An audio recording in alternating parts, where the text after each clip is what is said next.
Hello, welcome everyone. I'm Lisa Christensen, President and CEO of the Alaska World Affairs Council, and it's such a pleasure to be here today to feature Air Vice-Marshal John Blackburn, who will be speaking about national resilience is a national security issue in a program moderated by General Howie Chandler. It's about 23 degrees and snowing in Anchorage today. I hope it's cozy and warm wherever you are in the world. If you're in Hawaii or Australia, to let us know, say hello to us in the chat box down here below. Tell us where you are and say hello to our speakers. Today's program is part of our Evangeline Atwood Distinguished Speaker Series, and it follows an amazing program we had last Friday with Nathan McGowan on exploring indigenous political frameworks within the United States, Alaska, and Canada. If you missed it, we have copies. We have recorded our program, which we always do, and they're available on YouTube. You can find it. If you can't, reach out to us, we'll send it to you. It was a wonderful program. We are part of over 90 councils around the United States, part of the World Affairs Council of America Network. We've been here in Alaska longer than Alaska's been a state, and we welcome everyone. If you are new and this is your first Alaska World Affairs Council program, we hope to see you again. We do this and feature amazing people from around the world like we are today. We've got some great programs coming up. You'll find some of them on our website, and some of them are being added still. We have China coming up in January, program on cryptocurrency, cybersecurity, and the 77th Secretary of the Navy, Ambassador Kenneth Braithwaite, coming up, talking about peace and stability and security in the Arctic. So keep an eye out for what we're doing, and we hope to see you all again soon. We also have trivia that is moving outdoors this year, so stay tuned for that. We are going to be holding pub trivia / drive-in movie, and you'll be able to bring your friends in the cars with you, watch an international film, and play some trivia. There'll be lots of fun prizes. It's going to be a great evening. Keep tuned for that. We also have Alaska Airline tickets that is leading up to that. You can purchase them online and win the opportunity to go wherever Alaska Airlines flies for you and a friend. And so buy a ticket and hope you win that prize. This program today is going to be a captivating conversation for about 30-40 minutes with our speaker and moderator. If you'd like to ask a question, you can raise your hand or you can put it in the chat function and I will read it. If you'd like to ask it in person, raise your hand. I'll call on you. We'll bring you on screen and you can ask your question in person. So before I hand over the microphone, I'm just going to introduce our moderator today, General Howie Chandler, who will then be introducing our speaker. I had the pleasure of meeting General Chandler back around 2009 and was instantly impressed and drawn to his knowledge of Alaska and the Pacific.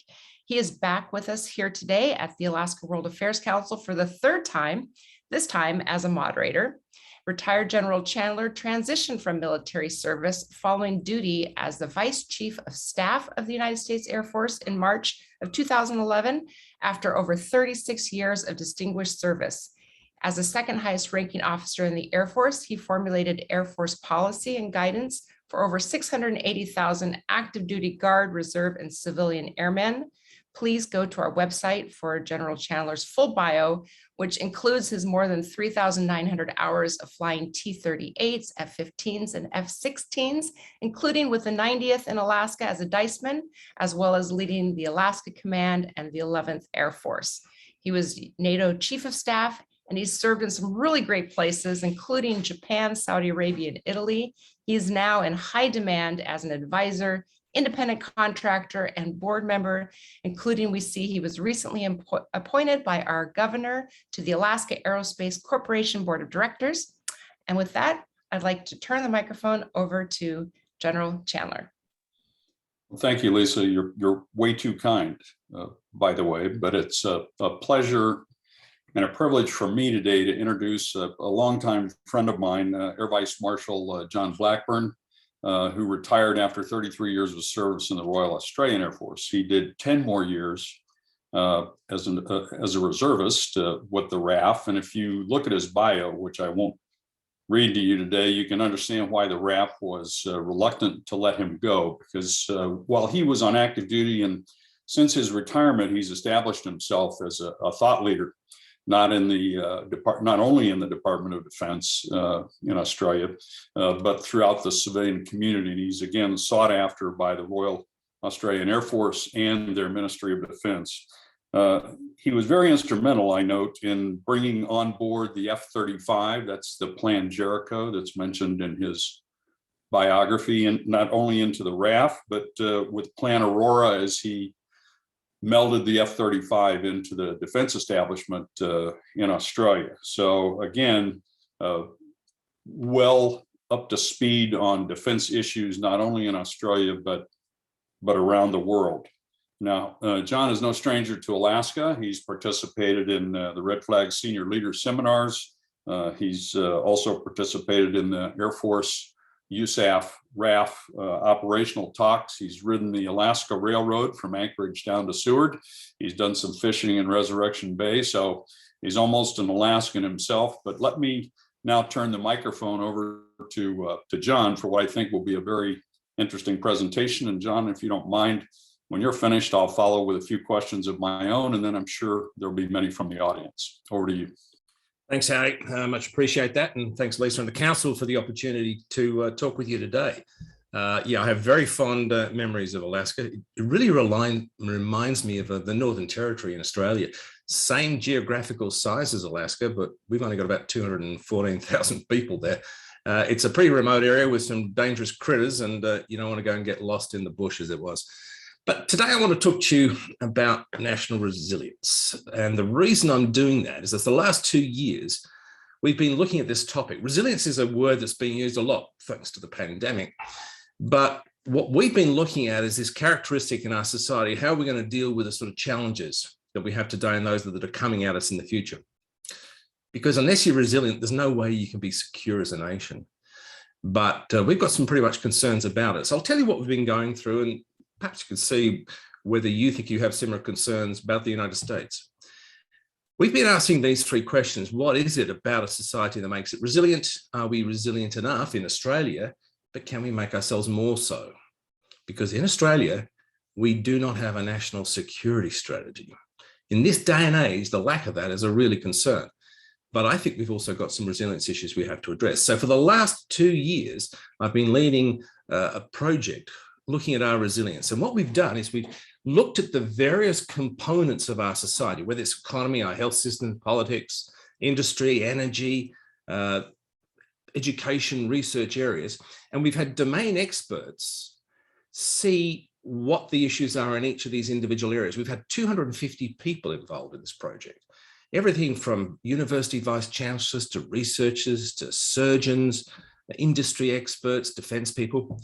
And we've asked them in each of these areas to have a look at what the resilience issues are, but also tell us how they're linked to each other.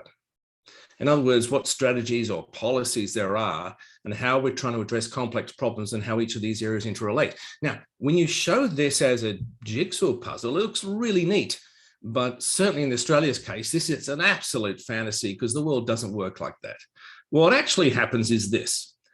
In our country, just about everything is stovepipe. We have a minister for this and a minister for that, and a department for this, and they all go off working their stovepipes. But in our society today, our risks occur not just in the stovepipes, but the gaps between them. And if you don't look at how the integrated capability is going, where the problems are, then you're very vulnerable, whether it's cyber or physical attack or just basic risks in each of the areas. So what we did is we produced reports of the issues in 9 of these areas and pulled that together in an integrated report. And this is a report we published in October, which says basically Australia is a complacent nation. We're a bit too relaxed. And a lot of what we do to address the challenges and issues that are coming up, our reactions are frankly too little, too late, and too short-sighted. That sounds a pretty grim assessment. But if we're not honest with ourselves of where we stand today, there's no way you can have a coherent strategy and plan of what you're going to do going forward. And certainly from my 43 years in defense, that's one of the principles I certainly learned. You have to be brutally honest with yourself about your risks and vulnerabilities and how well you're doing. As Howie knows, as fighter pilots, the brief and debrief after each mission was absolutely brutal. But if you didn't do that, you didn't learn. And that's the principle that we're arguing we need to apply to our society. So this report is actually based on all these other ones. The ones in black represent each of those stovepipe areas, and the one in green is actually about the environment and climate from a parallel group we're involved with as well. So we're trying to understand how all these things fit together. So what are we concluding about what is a resilient society? What are the characteristics there? The first one is we need to have shared awareness and a shared purpose. We have to be honest about the situation we're in, current, what are the risks we're facing? We have to be prepared to do a risk analysis and talk about it.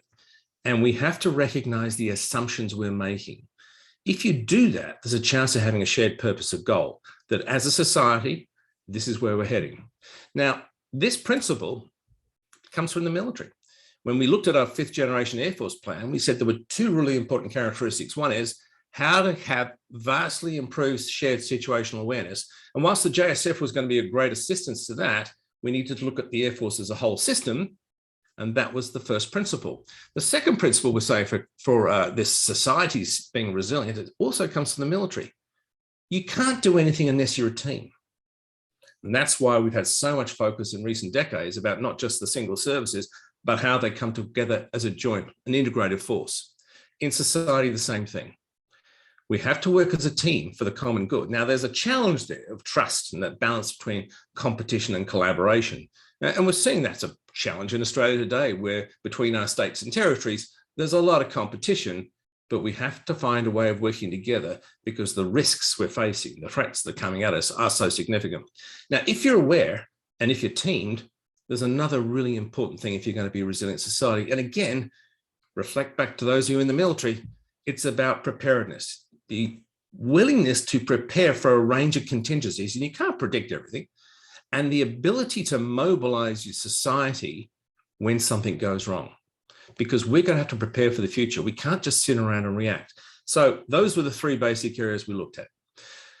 When we think about this last 2 years, the pandemic has exposed a global lack of resilience, largely caused by a collective failure to assess and act on national risks and vulnerabilities. Now, different countries did it different ways. Australia didn't prepare, but being an island continent, when it hit, we just basically closed the borders. Here we are a couple of years later, and we're still just starting to open up. That's had huge society, social, economic impacts on us. But we had no choice but to do it because our hospital system was fundamentally unprepared. And in our reports, we highlight statements from the hospital system saying, we're not ready for this. The hospital system will collapse if the virus gets away in our country. The second thing is, though, that we're pretty concerned that we're ill prepared for a range of risks and vulnerabilities for our society and well-being beyond pandemics.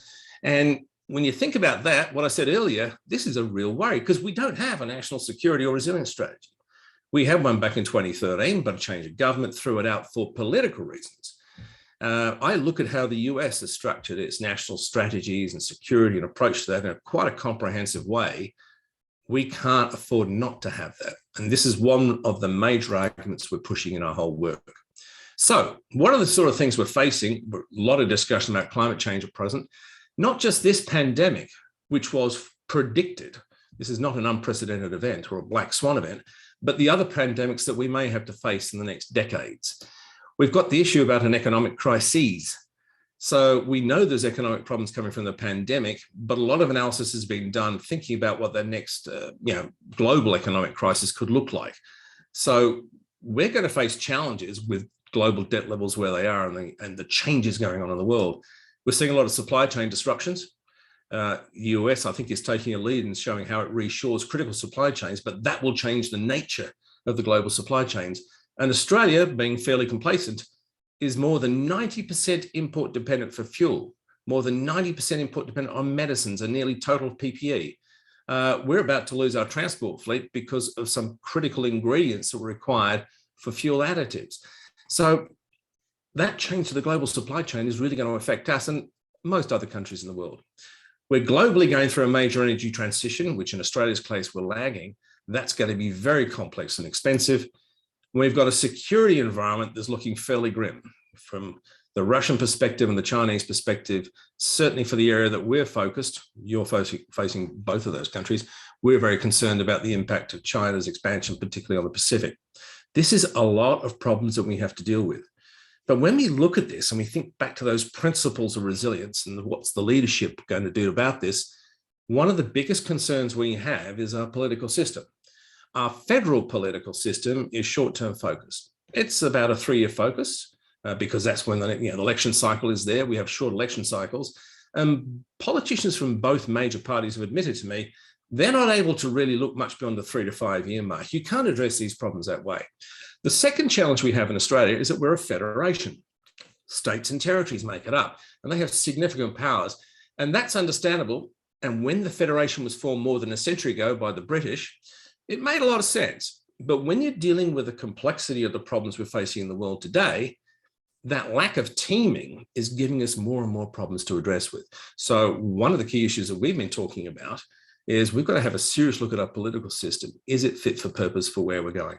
So over the last, say, 18 months, when we've done a lot of analysis in the project, we thought about what's a basic scorecard of how we're doing. Well, shared awareness and shared goal, there's a lot of political spin going on, which distorts the discussion and understanding in society. We're seeing more and more misinformation come in thanks to social media and the way some of the media areas are disrupting information. So we're spending a lot of time arguing each other.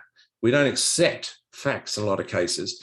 And the next problem we found, and this came out of our workshops, we have so much expertise in society, but a lot of people with that expertise don't have the opportunity to talk to each other or are restricted from doing it. So our surgeon specialist said, look, we know some of our health system problems, but we can't talk about it unless the media team in the hospital gives us approval. If you work in a government department, well, you can't talk in public anyway. And in certain industry areas, IP limitations, etc., stop people communicating. So we have a lot of knowledge and expertise, but either bureaucratic, political, or organizational limitations stop us sharing that information and talking about what we need to do. So on that side in our society, those 3 elements, we haven't been doing too well over the last 2 years. On the team side, when the pandemic hit, federal government formed a national cabinet. They got the state and territory leaders and the federal leaders together and formed a cabinet. This was a new way of doing business, and we were really optimistic. However, that fell apart very quickly when states started to close their own borders and stop people traveling between states. We even had one state premier say the people from the other state couldn't come across the border to the hospitals, which they normally used, because those hospitals were just for their state members. And this is crazy. In the last few months, we've even had the federal government accuse the states of extorting it. Now, if you can't have shared awareness because of the society characteristics, and we're not able to work as a team in the middle of a crisis, there is zero chance that you can prepare and mobilize. So what we're trying to say is we've got a problem. We've got to address this, and we're doing this as apolitically as we can. Our organization does not take any political side. The few think tanks that we do have in Australia are often aligned with a particular political party, which reinforces that division rather than trying to say, hang on, we've got a problem, how do we work together? So we basically say that both political major parties have a problem in their country here. This is a grim assessment, but strangely, I'm optimistic. The 250 people involved in this project were amazingly impressive. Range of backgrounds and experience. The actions we need to take as a country are certainly not beyond our ability to design and implement. We've got the expertise and we have amazing resources, even though we are a small country, geographically large, but only 25 million people. We have a lot of resources here. We have to be honest with ourselves. We can't fully predict what happens next. You just can't, let alone control what happens next. But you can prepare for whatever happens next. And this is a fundamental principle that militaries that are capable and professional have been doing for a long time. You prepare, you exercise, you train. When you hit the battle, things will change very rapidly, but you actually take the time to prepare and you can mobilize your force. The risks and challenges we face globally are so significant. We need to do that for our society, not just the military, because our military requires the support of the society, and the scale of challenges we're facing are something that the whole of society has to address. So at the front of the presentation there, there's a web link where you can see all these reports. If you get time, have a look at them. But I guess here's my bottom line. Houston, we have a problem. And unless we discuss this, improve that shared awareness, we're going to keep living with that problem and pay the costs. Back to you, Howie.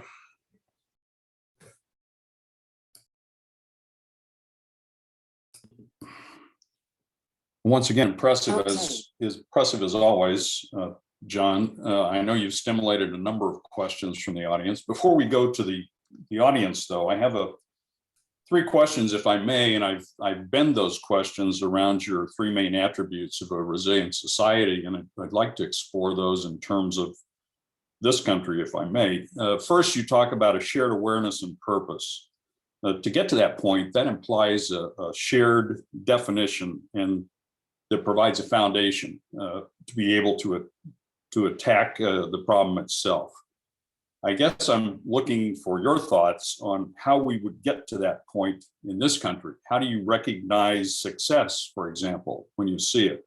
And how do you understand what you need to get at shared awareness and purpose? Over. Yeah, thanks. I think political systems of Western democracies are all suffering a pretty common problem. If you look in the US from the outside, and again, I'm an outsider there, if I look into what's happening in Britain or look in Europe, we have some problems in our political system that prevents them from being 100% honest with the population, because there's always a spin to it. And I think for the shared awareness side, one of the most important things is we have to, as citizens, try and take a far more active role in discussing what the problems are, but not from just within our political background. I was a conservative voter for most of my life, but when I saw some of these problems happening, I went, hang on, this is about the country, not about the particular side that I've been voting for all my life. And so what we've tried to do is change the conversation in our country, because we think change comes from changing language, having a different conversation. The problem in that side there on the awareness side is we have a cultural problem in Australia. If you visited the country, it's usually pretty sunny. We've got fantastic beaches. We all live on the coast just about. We have great resources. And so Australia's had a really good economic run for about the past 30 years. The other problem that we have in having these conversations is that we don't have a shared story or narrative in Australia about struggle. I mean, the US had the War of Independence. The British have had, wars. Europe's been taken over all the time. If you're in Asia, you've been taken over by the Western world in the past. All these countries have had a struggle of survival. The Nordic countries similarly. And you develop a narrative in your country about survival, struggling, and the need to fight for your independence. And it gives you a shared story, a history that brings you together. In Australia, despite being one of the most multicultural countries in the world because of immigration, the only story of survival and struggle is really in our Indigenous people. We haven't got a collective story otherwise. So the Indigenous people have experienced that, but as a nation, we don't have that story. We relied on the British for our protection up until World War II. And since then, there's an assumed that the United States will protect us.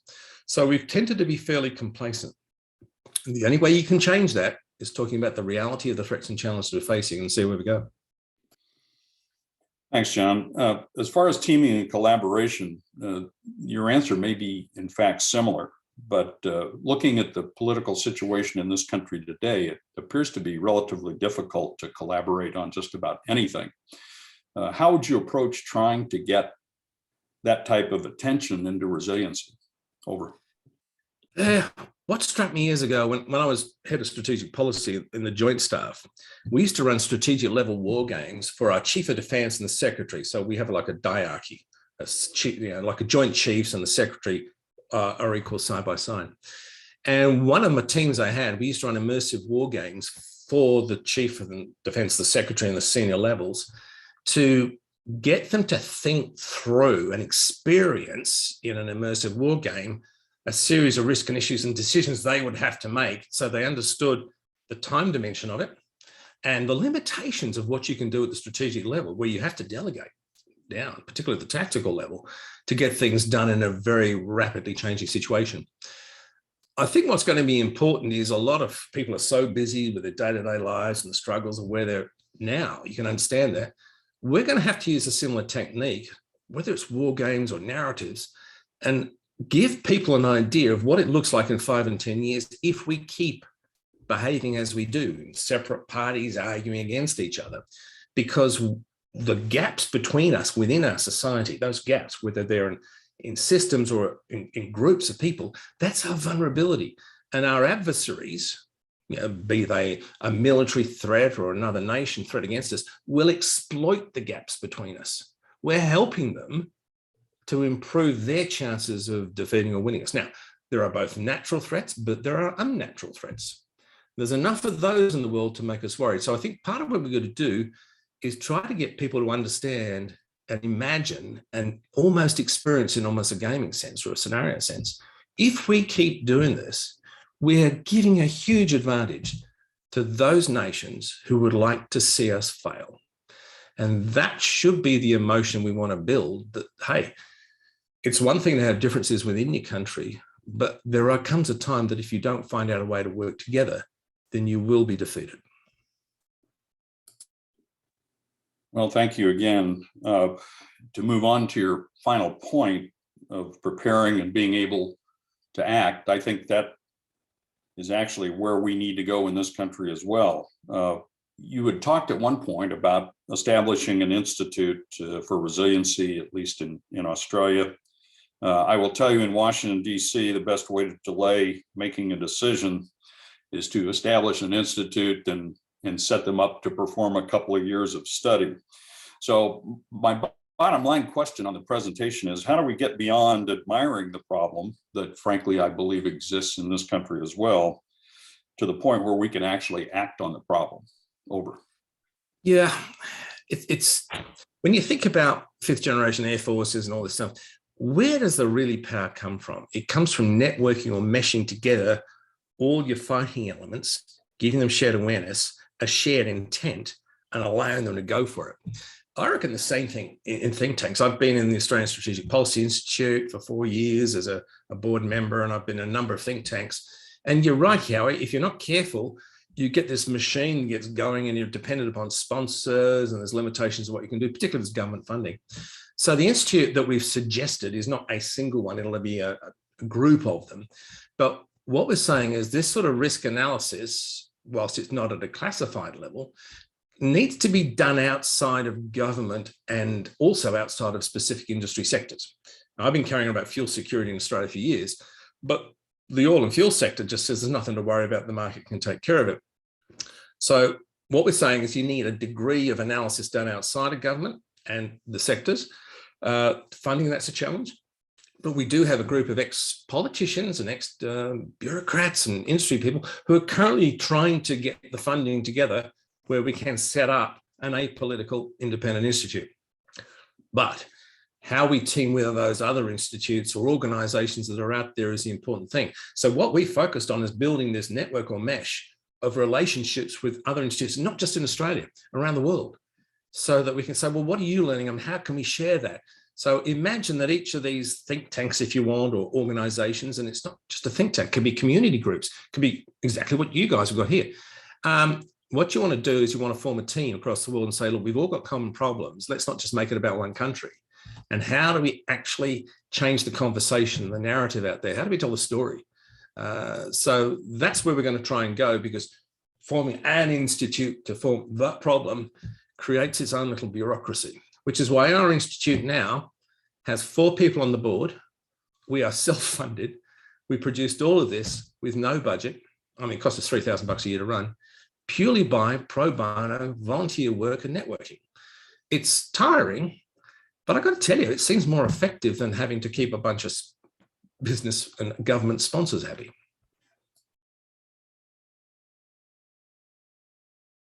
You're on mute, Howie. Again, thank you very much for what is a very stimulating presentation. So stimulating, in fact, I forgot to take off my mute button there. But Lisa, let me turn this back to you, if I may, for any questions from the audience.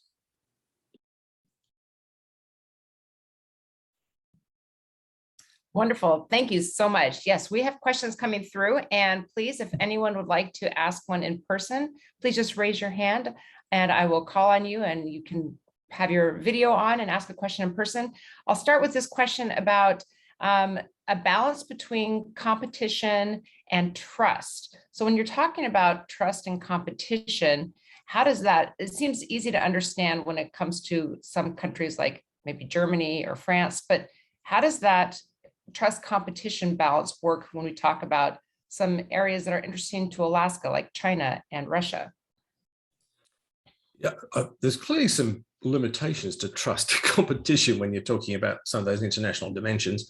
And again, I'll refer back to the military stuff. I remember years ago, the competition between our services in our country was damaging. It was all about getting your share of the budget, doing that thing first. And what I saw over that 4 decades was an understanding that what was important was the operational effect, the results you're doing. And by focusing on that effect, we were able to trade off and balance and get some of those trust issues sorted out. But it only actually worked by practice. You had to keep trying, you had to keep going, and you build the relationships. What we also found was important in doing that was build the relationships at a much more junior level. So that's why we had, rather than just individual service education outfits, we had started bringing joint colleges together. And that was a really important thing. In Australia, to try and do that, one of the other think tanks I used to chair, they ran exercises and workshops and wargaming for young strategic thinkers. These were people from, say, the early 20s to the mid 30s.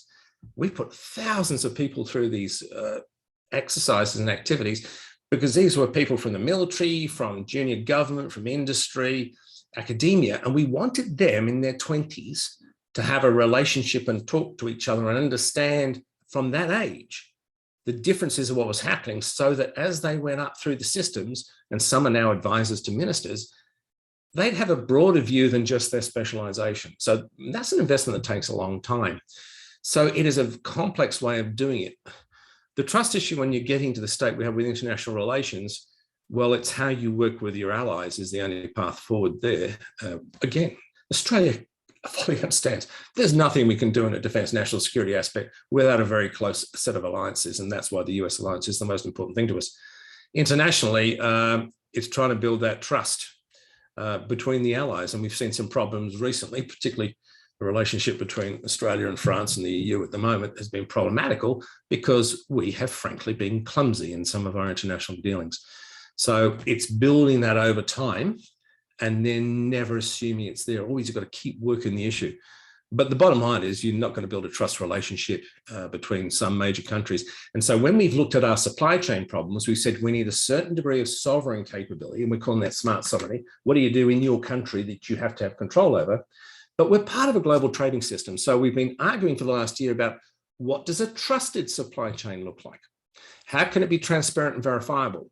Now, there are certain countries you can never trust. So what we're saying is, do not have a supply chain dependency on them for a critical capability without which your society will falter. So there are ways of looking at it and ways of doing checks and balances depending on the relationship, but it's building that trust over time and being consistent, which is a bit of a problem we have. Oh, I want to get back to the supply chain, but before that, we're going to bring on Dr. Dunscombe to ask another question. Over to you, Paul Dunscombe. Good afternoon, and thank you, Air Vice-Marshal, for a fascinating discussion. By way of background, so I am a professor of East Asian history. My specialty is modern Japan, in particular Japan since 1989, and resilience has been a quality that's been much talked about in regards to not only Japan undergoing this very large transition since 1989, but in academic circles generally, it's generally considered to be a very nice, useful thing. Although one of the things that I've found in my work has been that resilience is a bit of a two-sided coin, and perhaps Japan's experience would have been better if certain things like the LDP or the bureaucracy weren't actually so bloody resilient. And so when I was hearing you talking about the situation in Australia, it struck me that certainly one of the things in Australia which seems to have a degree of resilience is this kind of siloed mentality. And so could you think about or talk about just resilience as perhaps a negative factor? It can be. So like the political system now, you default to what in some cases your parents did and now your community does because you reinforce each other. And it's very difficult if you're in a comfortable place to go, is this working for us? So I agree with you, there's a trap there. Yeah, when you talk about the Japan thing, a couple of years ago, I was in Tokyo and went to their war museum. And as I walked through the front door, I jokingly said, "Oh, I wonder if that train is from the bridge over the River Kwai." And it was. Australia has a particular resonance about that problem.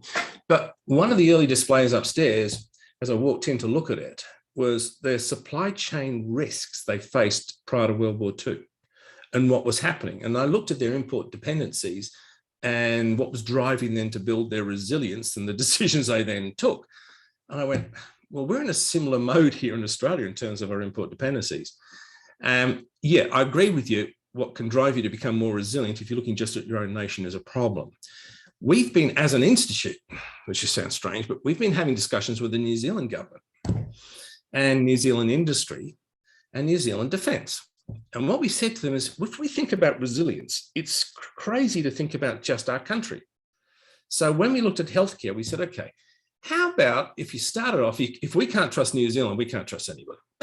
This is the basics. I mean, you have to have someone next door who your primary role in life is to beat them at rugby. I mean, that's our main thing in life. But if you can't trust them, you can't do it. So how do we work out a mutual shared resilience model? And the government and industry people in New Zealand were interested in this. They said, look, imagine if we looked at healthcare, ourselves, New Zealand and the Pacific Islands were treated as a system. How would we build resilience, shared resilience across that boundary? Because that gives you a mutual interdependence and you're continually revisiting it. The idea was pretty welcomed. And I said, well, has the Australian Foreign Affairs Department been talking to you about this? And the answer was no, because all we're talking about still is the resilience of ourselves. So in the analysis you've done of what resilient nature is, the teaming cannot just be within your country. We're a connected world. And so if we start to say, who else do we team with? There's clearly a teaming with the US, security and a range of other things. We've got to find a way in Australia how we team with Indonesia. It's absolutely vital. We know that with some of the crises in the future, they're going to have a food supply problem. A couple 100 million people with a food supply problem is a really challenging problem. We have the ability of producing 2 to 3 times our food needs. So why wouldn't we start to think about a discussion that says, look, use a resiliency risk here. Can we talk about how we prioritize you in a crisis with our excess capacity? Now, in turn, some things we're probably going to need for you in the future, whether it's oil or whatever else, things like that.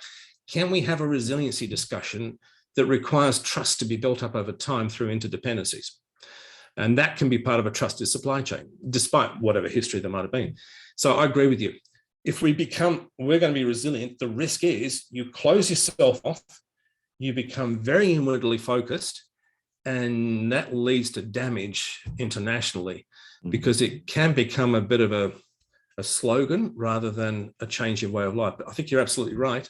But a lot of people go, resilience, oh, that's what the military does when they go to war. Don't worry about us. Well, it's one of those things that, the most resilient thing of all is the cockroach. So, always an important lesson, I think. So thank you very much. Thank you. You're killing me, Paul. That's going to be resonating in my head about the cockroach.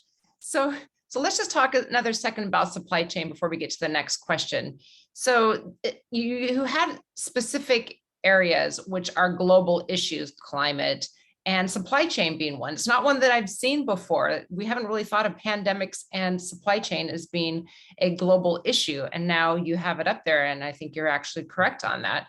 So can you give us some specific examples on how this affects us that in ways we haven't even imagined? We all are thinking toilet paper and oil, but there's probably other things out there besides toilet paper and oil that are supply chain issues that now we have to start thinking about in the future. The funny thing about toilet paper is we produce our own toilet paper in Australia. So there was never any supply chain problem at all. What the problem was is that people panicked. And when you've got a supply chain, so you've got supply over here and demand over here, and you've got a pipe connecting it. If on the demand side you panic and you suck as much as you can of the supply system, the tube chokes, no matter how much you're still producing. So that was an own goal around the world of people being stupid. Back in 2019, I did a presentation for the Australian Navy about maritime security. I did ask them why me, because I'm Air Force, and they said, we want someone who's not wearing a white uniform. And the scenario I put up there is what could stop maritime trade globally? Now, there's a whole bunch of conflict issues you think about. But there were a couple of other areas I put up in 2019. The first one was an economic crisis where a failure of credit occurred. This actually happened, I was told by academics, start of World War I. Credit failed, but the Allies had worked out together how they would deal with it. But if credit fails, shipping stops basically, because you need credit to operate the ships, you need credit to buy them, you need credit for the goods. The second thing I put up that would stop maritime trade was a pandemic, because if you get a pandemic, and the scenarios that were being looked at were worse than the pandemic we're looking at now, far greater fatality rates. If that takes off, shipping stops. We've already closed off a whole bunch of trade. We saw what happened to the airline trade and therefore air freight. But if you had an even worse pandemic, shipping would stop. As soon as shipping stops, our societies stop. Now, some countries like the US would be better off, but when you look at dependencies, in 2019, a US Congress Commission said that the United States' dependence on China for critical medicine imports was a national security risk. That's one of the triggers that got us looking at some of the similar things in our Australian supply chain. So what's happened is over a couple of decades, market forces, in Australia's case, neoliberalism, has said, just leave it to the market. It's the most efficient, cost efficient. But a market going to cost efficiency doesn't build in resilience unless it's a specific area where the companies are thinking far enough ahead and they look at resilient supply chains. Here's a resilience problem we're facing right now. China is restricting the export of high-grade urea because they need the urea for fertilizers. They're restricting the export, according to the reports I've just seen, to lower the price of fertilizers in China. In Australia, we import billions of dollars of fertilizers. Key ingredients come from China and West Sahara. Two areas you don't want to be 100% dependent on. Well, we have 5 weeks left of an ingredient called AdBlue. So for diesel trucks with certain emission standards, you have this additive. Well, when China closed down some of the exports, there's a global shortage of this. If we don't find other sources within 5 weeks, our large trucking industry and our freight logistics are going to be severely impacted. Who would have thought the Chinese reducing urea exports was going to cause this effect?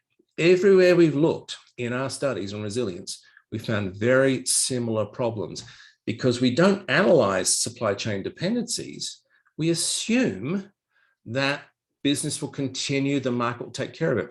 And the biggest surprise I got when I left the military was when I finally realized that a lot of the way the business and society operates outside does not operate anything like the risk analysis and preparedness we do in the military. I assumed it did. Well, that was pretty naive. A lot of people just assume things are going to happen. Well, I think the pandemic's shown some of the shocks, but it could get a lot worse. And these are the issues that certainly at our institute, we've been writing to government committees and speaking to government politicians about. The vulnerabilities are there. Please don't wait for them just to happen.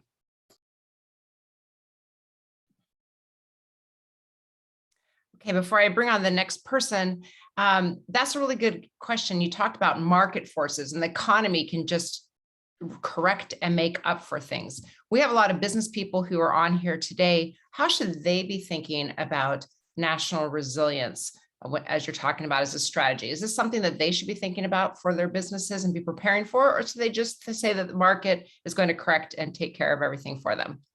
We can't address resilience at a national level unless the business community says this is a problem for us, for business and our society, because business drives so much in place. So, when we saw some of the problems a few years ago, I was doing a logistics analysis in a think tank, and I found that defense organizations, this is about 8-10 years ago, no one had done a proper supply chain analysis down the supply chain to look at the cyber resilience of their suppliers. Then I found that companies like BMW they were looking 2 or 3 levels down the supply chain, looking at the resilience of each of the component supply chains. They knew the problems that they could face. So what I'd say to business, it's really in your interest to look at your own particular vulnerabilities and risks, particularly in supply chains. But as a community, your influence is absolutely vital, because when you start to expose the risks and the risks in there, we're about that far away from a crisis most of the time. And we're starting to see some of those problems now. So yeah, we can't do this without business. It can't be just a bunch of ex-military people carrying on about it. And now for our next question, I'd like to bring on Randy Church Key, who we are thrilled is now the new Senior Advisor for Arctic Security Affairs at the Ted Stevens Center for Arctic Security Studies. Randy, over to you. Air Vice Marshal Blackburn and General Chandler, thank you for Marshal Blackburn. Thank you very much, sir, for your set of reflections. They're critically important, and I think you're hitting on the top dead center when it comes to what are truly the most important problems we're facing as society in an integrated world that is becoming, as you well stated, ever more grim, and ultimately for us, perhaps our own undoing is our own inability to find our way to the middle. So based on that, and in one of the short-term aspects is how do we actually think longer?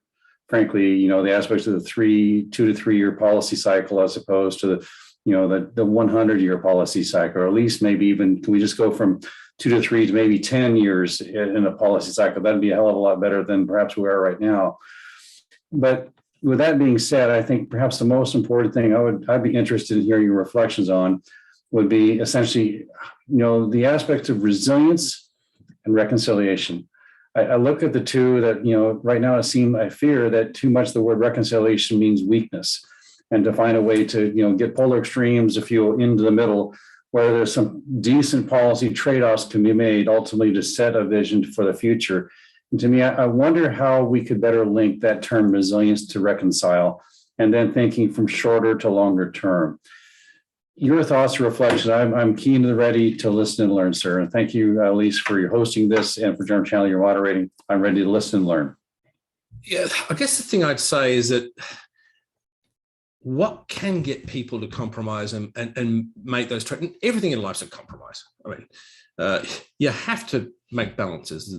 We talked win-win in the past, but life's a compromise in so many ways. And when I reflect back on how we achieve some of those things in the military, you can say it's narrative, but a lot of it's about storytelling.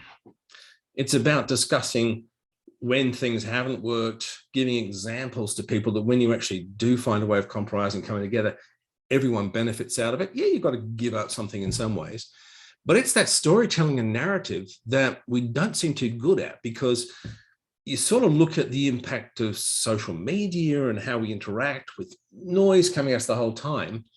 Narratives and storytelling take time. And that in history apparently work. You sit around the fireplace at night or whatever, and you have those discussions. I think as a society, we've gone away from that, which is a difficulty. That's not the case again with our Indigenous people. A lot of their history is all oral. And so the storytelling is a part of it. But we've got to find some way of being done. That might be where, you got TV, movies or whatever, that we can use that communication medium of getting people to pay attention for an hour and a half, rather than what we're doing now. I'm tied up with interactive video startup, and the data we're seeing in there is that 80% of all online content, I think, is video, and the vast majority of people never watch more than 10 seconds of it. You can't actually get a story across in that time.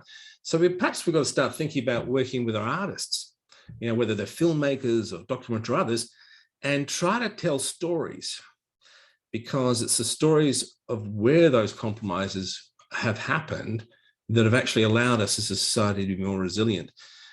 It's not in huge, deep analytics. I mean, the reports we write there, we limit to 20, 25 pages, and we try to write in fairly basic English. But we know it's not people going to be reading the reports to make the difference. It's the stories and discussions like we're having now that will trigger something, and they'll be talked about. We've got to do more of that. In the business world I've been dealing with, again, there's some very capable people, but they're often fully occupied within their specific stovepipe, rather than talking about the bigger picture. So it's a simple answer in some ways, but storytelling and narrative, and trying to get people's attention in this really challenging world. That actually transitions to the next question I see here. And this person is talking about trust, and trust being a casualty in our society right now. And this question says, isn't the foundation of social trust veracity and authenticity? In a competitive context, trust relies on truth. If our political social media environment is manipulated by deceit, trust is the first casualty. Can you talk a little bit about trust? Oh, I fully agree with that. Right now, the discussion that's going on in Australia is that we can't trust what our politicians are saying. And there are so many examples of it coming out every day. So that's why I say, I think essentially our federal political system has had its use by date. It's not been working. What we're seeing is a dynamic change where we're getting a lot more independence. Now that can cause some interesting challenges if you look at some of the European countries where the coalitions that end up compromising, I think some governments change about every 6 months, but we're seeing a shift in the whole system. The issue then comes is how do you build trust in a discussion in your society, which is why we're saying it's not a single institute, it's not a single think tank, it's a community. Right down at the community, physical community level, we're seeing that work. So in Australia, we have a slight problem with bushfires and out of control, storms and cyclones and things. We're seeing pretty good relationships and trust where people are working together to make their community safe. And it's a big problem for us. It's particularly after the big fires we had in 2019-20. And most of what we do in those areas is all voluntary. So we know you can build trust at a community level by coming together for a common purpose. We're going to have to apply that at a bit higher level than community. So one of the discussions we've tried to do is we're starting to talk to state and territory governments. So we've got the federal government, then we have state and territory governments sitting underneath it. And I've talked to politicians from both sides at all levels. They said, we know you're never going to agree and trust each other about the next 3 years because there's an election coming. Can we start to talk about what it is we need to look like in 10 years in Australia and how we would work that we can find some common ground? So younger generation politicians we talk to are willing to be part of the conversation. And then what we're also trying to say is if we could have that happen as a discussion between the states, it would be very difficult for the federal government to keep behaving as it is if you had a large block of the states saying, hang on, in 10 years' time, if we keep doing what we're doing, it's going to be a major problem.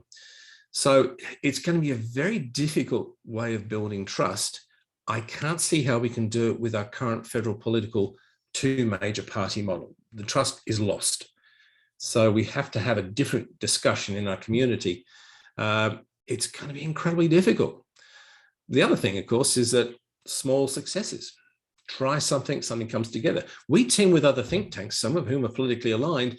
And then the initial thing is, well, we shouldn't do that because if they're politically aligned, are we going to trust them? Well, sometimes you give it a go. And what we've found is that when you've got some common goals, you can trust each other. It's just practicing and doing it. So from the outside looking at the US, I think you're further down that distrust path than we are. And that is the nation's biggest vulnerability. A nation with such capability, from intelligence to systems to everything else, the tragedy of being undermined by the lack of trust and division is just overwhelming in a time in history where it's been more essential than ever. But if businesses and groups and communities start saying, hang on, how do we start to build it pieces? It's a little bit bottom up. That's what we're going to try and doing. In the end, we still say, no matter what you do bottom up, unless you have a top-down design, you will not be secure as a nation. But we're hoping that builds over time. And there's a lot of people asking about this. So thank you very much for taking some time to talk about trust. I'm going to keep on staying on this topic just because there's a lot of aspects of this that are coming through our question function. And this one says, this person is struck by the aspect of improving resilience, hinging on the ability to reconcile these opposing views to meet in an acceptable enough middle on key policy matters. Do you have thoughts about resilience and what sort of acceptable middle could be reached by people? Yeah, and again, with all these sort of areas, you've got to stand far enough forward out of the immediate problem because you're so emotionally tied up with it. In the healthcare system, I'll give you one example.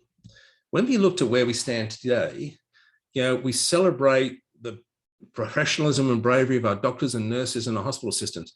At the start of the pandemic, we had 25% less hospital beds than the OECD average. We had significantly less ICU beds than a lot of Western countries. We still don't have any mRNA production capacity in this country, so we're all import dependent. But everybody sort of just accepted that because things were going to work. What we've tried to do with our healthcare report is go through and say, look, this is where we found ourselves. Now let's just step forward a bit. what we're seeing is aging populations in Western societies, growing technology capability in healthcare, which people, as they become more wealthy, will expect, but exponentially growing costs. When you look at all of this with the economic pressures we've got a recipe for failure where cost demand cannot be met with the resources we have. That's going to cause a lot of societal problems. So what we do is we then try and tell the story about that and say, right, if we keep going on this path, this system is going to fail and the next pandemic is going to be a darn sight worse.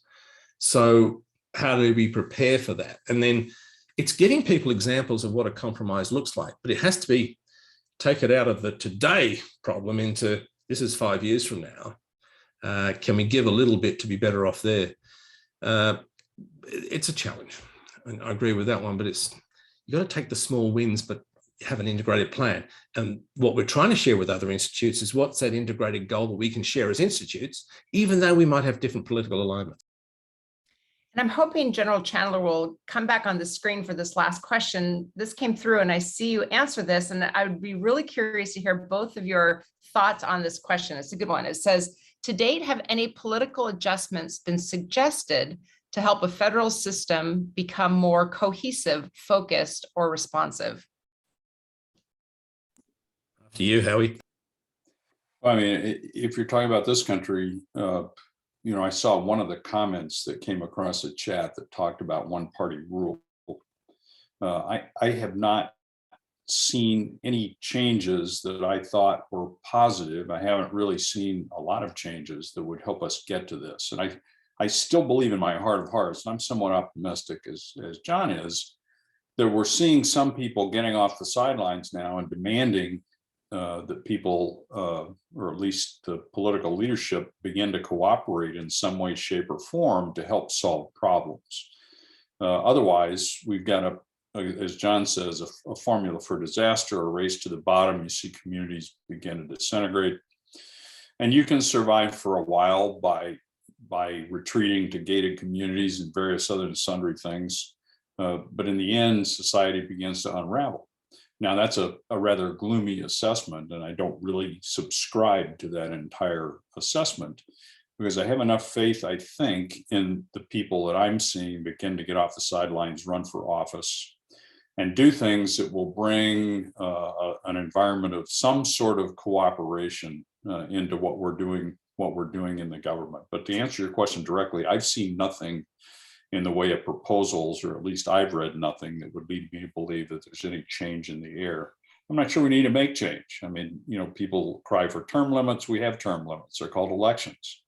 And we just need to get in the system and be participants, in my opinion. That's just one man's thought. I'm seeing something emerging in Australia. When you want some of the politicians to change, you've got to give them a degree of concern or fear. How do you get them to react? What we found, certainly in the decade I've been running campaigns about fuel security, is by talking to the constituents and their electorates. Whether it's over Zoom or you go and meet in community meetings, when you have an honest conversation with them through there or through professional publications, I found politicians being pressured by their electors who then come to us. And so we've had meetings with a series of ministers as a result of the people in their electorate saying, hang on, how about this?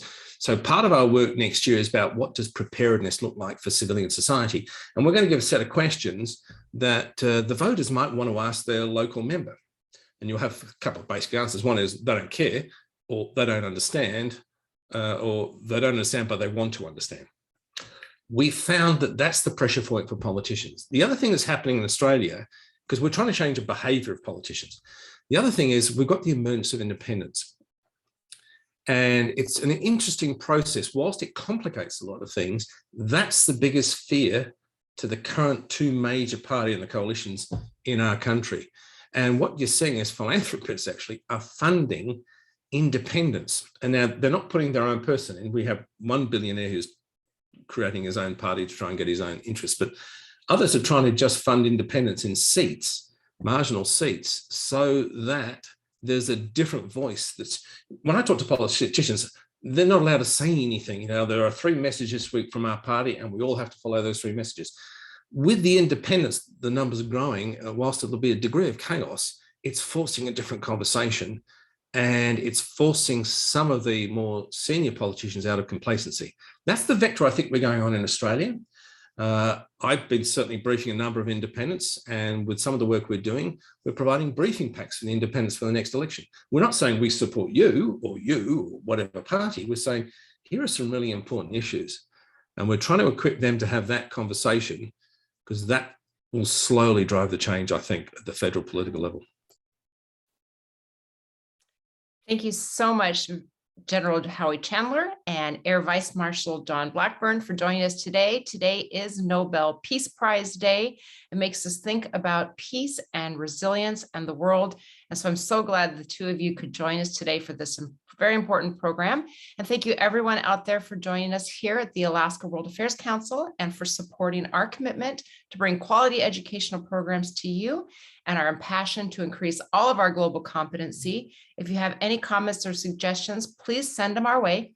We will be back right after the holidays. We have more information up on our website.